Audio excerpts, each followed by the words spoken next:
ഓം നാരായണായ വിദ്മഹേ വാസുദേവായ ധീമഹി തന്നോ വിഷ്ണു പ്രചോദയാത്.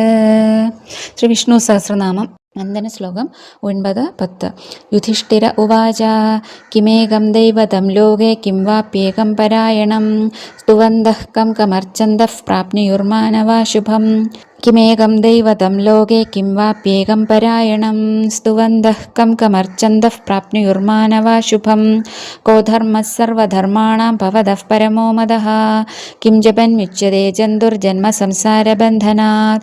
കോ ധർമ്മഃ സർവധർമാണാം ഭവതഃ പരമോ മദഃ കിം ജപന്മുച്യതേ ജന്തുർജന്മ സംസാരബന്ധനാത്. ഈ ലോകത്തുള്ള ഒരേ ഒരു ഈശ്വരൻ ആരാണ്? മനുഷ്യന് എത്തിച്ചേരേണ്ടതായ ലക്ഷ്യസ്ഥാനം ഏതാണ്? ആരെയാണ് സ്തുതിക്കേണ്ടത്? ആരെയാണ് അർച്ചിക്കേണ്ടത്? എല്ലാ ധർമ്മങ്ങളിലും വെച്ച് മഹത്തായ ധർമ്മം ഏതാണ്?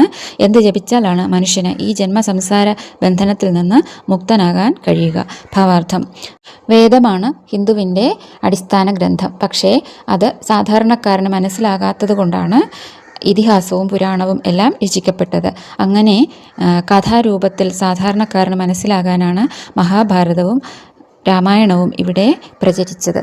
സാധാരണയായി നമ്മൾ ഭക്തിയെക്കുറിച്ച് പറയുമ്പോൾ എല്ലാവരും ചോദിക്കുന്ന ഒരു ചോദ്യമാണ്, എനിക്ക് അതിനുള്ള പ്രായമായില്ല എന്ന്.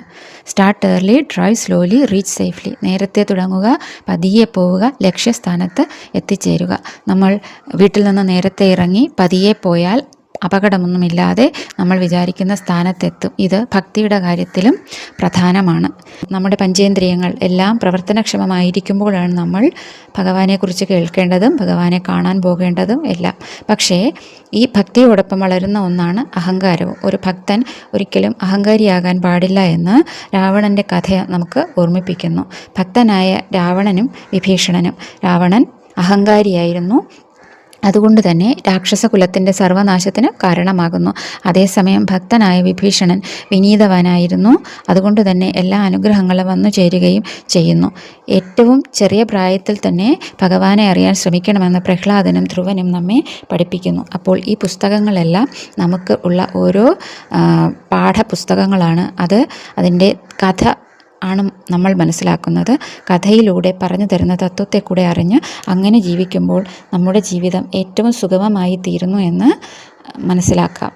കിമേകം ദൈവതം ലോകേ കിം വാപ്യേകം പരായണം സ്തുവന്തഃ കം കമർച്ചന്തഃ പ്രാപ്നുയുർമാനവാ ശുഭം.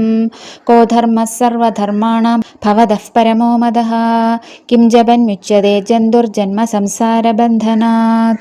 ഓം നമോ ഭഗവതേ വാസുദേവായ.